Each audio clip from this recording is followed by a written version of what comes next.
dana abadi kita itu sistemnya adalah untuk mengalokasikan uang setiap tahunnya, lalu dari situ bunganya digunakan untuk berbagai macam kebutuhan pendidikan.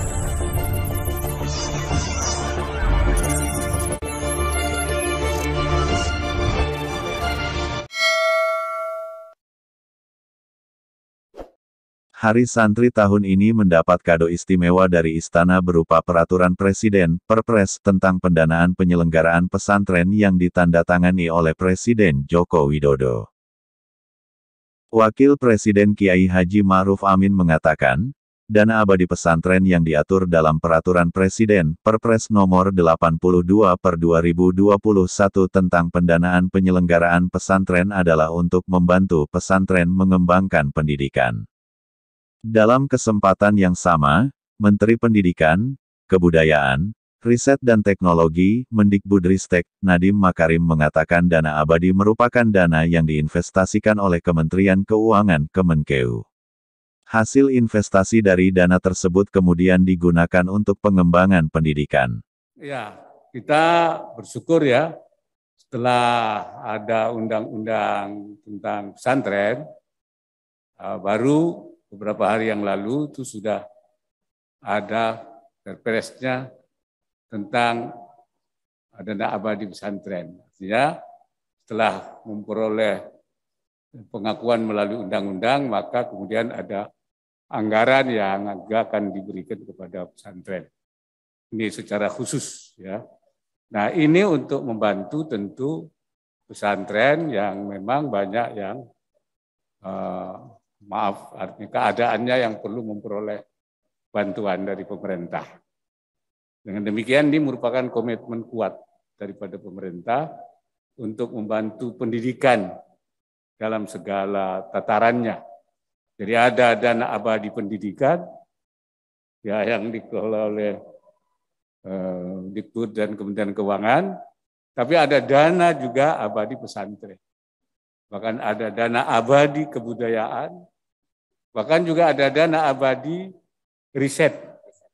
Ya, riset. Jadi ini komitmen pemerintah untuk membantu semua kegiatan-kegiatan pendidikan maupun riset dan juga inovasi. Nah, pesantren ini sudah lama memang diinginkan. Dan ini disambut luas, disambut baik oleh dunia pesantren. Karena memang ini memang sudah lama ditunggu. Ya. Barangkali itu menurut saya ini suatu belum anggarannya nanti sedang dihitung lagi. Nah, tapi saya kira tidak jauh daripada modelnya itu. Ya setiap APBN nanti ada disisihkan dana, kemudian dana itu dikembangkan, kemudian nanti hasilnya yang diberikan. Seperti dana pendidikan kan begitu Pak. Kira-kira modelnya begitu. Oleh karena itu dia setiap tahun akan terus bertambah. Terima kasih. Assalamualaikum warahmatullahi wabarakatuh. Terima kasih Pak Wapres dan para jajaran. Saya cuman ingin mengucapkan beberapa hal. Pertama, iya memang betul yang kata Pak Wapres tadi. Dana abadi kita itu sistemnya adalah untuk mengalokasikan uang setiap tahunnya, lalu dari situ bunganya digunakan untuk berbagai macam kebutuhan pendidikan. Dan dana itu diinvestasi oleh Kementerian Keuangan sehingga tiap tahunnya, makanya namanya abadi. Gitu. Jadi setiap tahunnya akan berkembang. Mungkin poin kedua mengenai PTM terbatas, ya. Saya sangat bahagia melihat hari ini banyak sekali daerah sudah mengakselerasi tatap muka terbatas. Saya hanya ingin menekankan sekali lagi bahwa vaksinasi itu harus mengejar tatap muka, bukan tatap muka yang mengejar vaksinasi.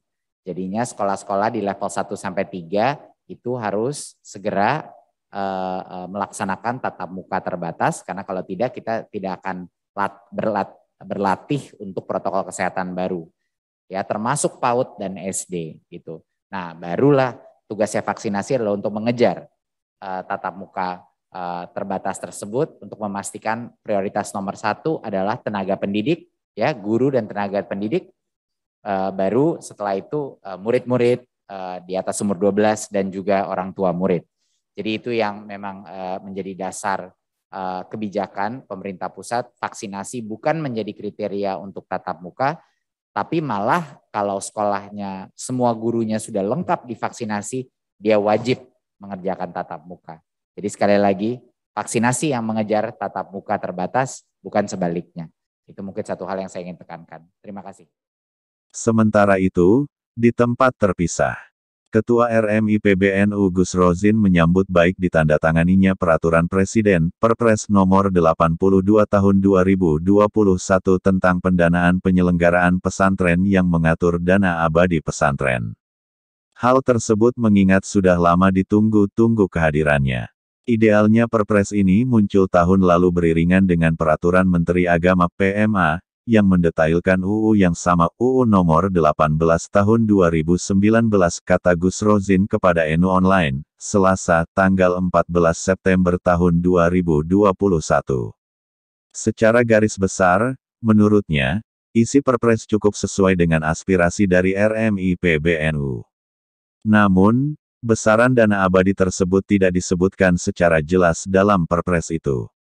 Sebelumnya, ia memberikan masukan agar dana abadi pesantren setidaknya 20% dari total dana abadi pendidikan. Masukan kita dulu alokasi untuk pesantren sekurangnya 20% dari dana pendidikan, ujarnya. Sementara itu, dana abadi pesantren ini hanya ditujukan untuk pesantren dalam penyelenggaraan fungsi pendidikan saja, tidak meliputi dua fungsi lainnya, yakni fungsi dakwah dan fungsi pemberdayaan masyarakat, sebagaimana termaktub dalam Pasal 23 Ayat 4. Pasal 23, 1. Pemerintah menyediakan dan mengelola dana abadi pesantren yang bersumber dan merupakan bagian dari dana abadi pendidikan sesuai dengan ketentuan peraturan perundang-undangan. 2. Dana abadi pesantren bertujuan untuk menjamin keberlangsungan program pendidikan pesantren bagi generasi berikutnya sebagai bentuk pertanggungjawaban antar generasi. 3. Pemanfaatan dana abadi pesantren sebagaimana dimaksud pada ayat 1, dialokasikan berdasarkan prioritas dari hasil pengembangan dana abadi pendidikan. 4. Pemanfaatan dana abadi pesantren, sebagaimana dimaksud pada ayat 3, digunakan untuk penyelenggaraan fungsi pendidikan pesantren. RMI PBNU, katanya, sepakat saja dengan substansi pasal 23 ini. Namun, untuk dua fungsi lainnya, perlu juga dibuka dari pintu kementerian lain. Fungsi dakwah dan pemberdayaan masyarakat seharusnya malah dibuka menjadi nomenklatur kementerian selain Kemenak. Banyak kementerian lain yang relevan dengan dakwah dan pemberdayaan masyarakat ini, terang Gus Rozin. Melihat hal tersebut, Gus Rozin mengaku akan lebih dulu menunggu upaya pemerintah melalui peraturan menteri yang dipersyaratkan oleh Perpres tersebut. RMI sendiri akan secara aktif memberikan input sehingga aturan turunan Perpres tepat substansi dan tepat sasaran, pungkasnya. Tanda pagar Hari Santri 2021 tagar dana abadi pesantren.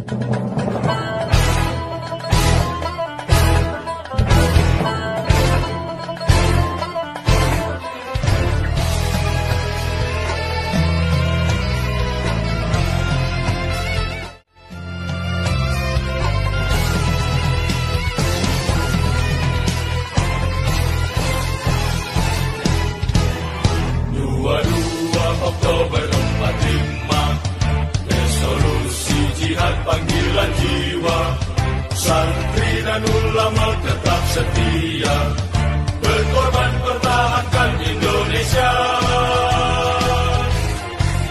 Saat ini kita telah merdeka, mari teruskan perjuangan ulama, berperan aktif dengan dasar Pancasila, Nusantara tanggung jawab kita.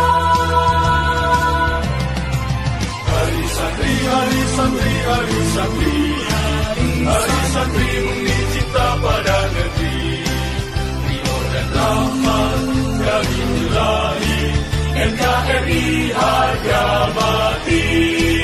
Ayo santri, ayo santri, ayo santri, ayo ngaji dan patuh pada kiai. Jayalah bangsa, jaya negara, jayalah pesantren kita.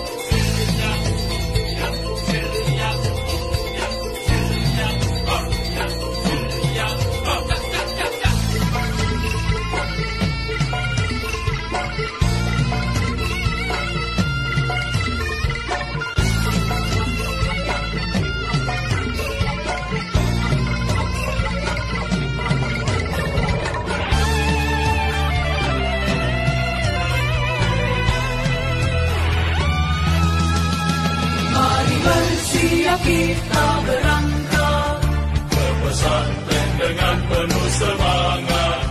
Raih cita-cita luruskan niat, mengabdi untuk kemaslahatan